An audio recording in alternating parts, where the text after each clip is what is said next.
আজকের এই ভিডিওতে আপনারা দেখবেন বাংলাদেশের জনপ্রিয় নাটক ব্যাচেলার পয়েন্ট এর সেরা কিছু ডায়লগ, যেগুলো রাতারাতি বাংলাদেশে ব্যাপক ভাইরাল হয়েছিল। আমি কোনো নেশা করি না, তুই জানোস না?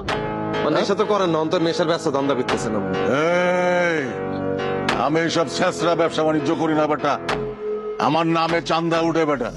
প্রিয় দর্শক, আপনারা যদি ব্যাচেলার পয়েন্টের শুরু থেকে এখন পর্যন্ত ভাইরাল হওয়া সবগুলো ডায়লগ একসাথে দেখতে চান, তাহলে ভিডিওটি শেষ পর্যন্ত দেখার অনুরোধ রইল। ভাইয়া আপনার কাছে একটা জিনিস আমার একটু। কি জিনিস কর? ভাইয়া আপনি যে ওষুধটা খান এই ওষুধটা আর দেন না। এই ওষুধটা খাই দুনিয়ার বুড়া বেডি বেগুনের পাগল করে দেন। এই করেন কিলে ওষুধটা কে আদি কিনিল মু। আপনাদের কাছে অনুরোধ থাকবে চ্যানেলটি সাবস্ক্রাইব করে দেওয়ার জন্য। এখন আপনারা দেখবেন ব্যাচেলার পয়েন্টের সেরা অভিনেতা হাবু ভাইয়ের কিছু ফাটাফাটি ডায়লগ। তুই কি বুঝবি না, তুই তো পারোই না। নাই তো হারি না, তুই তো বেগুন হারস কি শিখছো সুবুত্ত শিখছি হইল গিয়া please put your head on your Habu ভাইয়ের এই ডায়লগগুলি সোশ্যাল মিডিয়ায় ব্যাপকভাবে ভাইরাল হয়েছিল।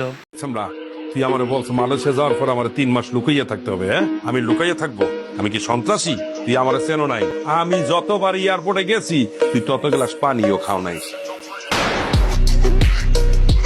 এরপর দেখবেন শরাফ আহমেদ জীবনের ফাটাফাটি কিছু ডায়লগ। আপনি এলাকার এত বড় একটা হেড, আপনার লোকে যদি এক কাপ চা না খাই তাহলে কি হইব? শুনেন, আমি কিন্তু ঢাকা শহরের কোনো আপনার আমার খুব ভালো লাগছে। বর্তমানে বোরহান ক্যারেক্টারটি অনেক মিস করতেছি। কিন্তু বাস করতেছো কইলাম, তোরে কিন্তু থাবড় তুবড় দিয়ে দিতে পারি। আপনিও তো জানেন আমি একটা সময় খুব খারাপ আছিলাম। আমি যখন খারাপ আছিলাম তখন আপনার মতো এরকম জুয়েলের সকাল বিকাল আমি 2 বার ঠাপাইতাম। এখন দেখবেন ব্যাচেলার পয়েন্টের মোস্ট পপুলার অ্যাক্টর মিসু সাব্বিরের ভাইরাল হওয়া ফাটাফাটি কিছু ডায়লগ। আরে ভাই আপনার কথাই বললেন না, আপনি মগলকে থাকেন কেন? কম দেখি আপনার কারণে রিয়া চলে গেল।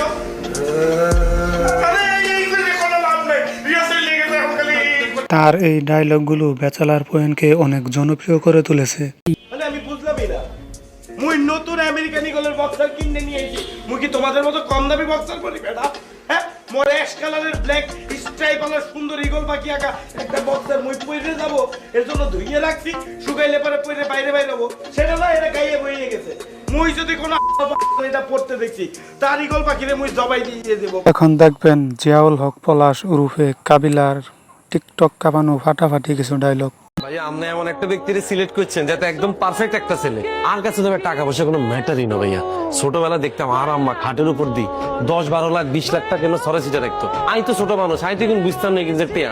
আমি তো বিছনার মধ্যে মুতি দিতাম, আর চোখের সামনে টিয়া ভাসে যেত। আমি নিউজ চাইতাম। ভিডিওটি ভালো লাগলে চ্যানেলটি সাবস্ক্রাইব করে রাখুন।